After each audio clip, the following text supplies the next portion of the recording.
चींटी और कबूतर की कहानी। भीषण गर्मी के दिनों में एक चींटी पानी की तलाश में इधर उधर घूम रही थी। कुछ देर घूमने के बाद उसने एक नदी देखी और उसे देखकर प्रसन्न हुई। वह पानी पीने के लिए एक छोटी सी चट्टान पर चढ़ गई, लेकिन वह फिसलकर नदी में गिर गई। वह जब डूब रही थी तब उसे एक कबूतर ने देख लिया। वह कबूतर जो कि पास के एक पेड़ पर बैठा हुआ था, उसने उसकी मदद की। चींटी को संकट में देखकर कबूतर ने झट से एक पत्ता पानी में गिरा दिया। चींटी पत्ती की ओर बढ़ी और उस पर चढ़ गई। फिर कबूतर ने ध्यान से पत्ते को बाहर निकाला और जमीन पर रख दिया। इस तरह चींटी की जान बच गई और वो हमेशा कबूतर की ऋणी रही। इस घटना के बाद चींटी और कबूतर सबसे अच्छे दोस्त बन गए और उनके दिन खुशी से बीते। लेकिन एक दिन जंगल में एक शिकारी आया। उसने पेड़ पर बैठे सुंदर कबूतर को देखा और अपनी बंदूक से कबूतर पर निशाना साधा।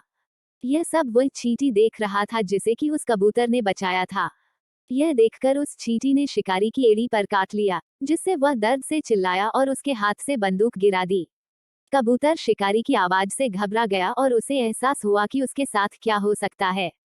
वह अपनी जान बचाने के लिए वहां से उड़ गया। जब वह शिकारी वहां से चला गया, फिर कबूतर वहां उस चींटी के पास आया और उसकी जान बचाने के लिए उसे धन्यवाद दिया। इस तरह दोनों दोस्त विपत्ति के समय में एक दूसरे के काम आए।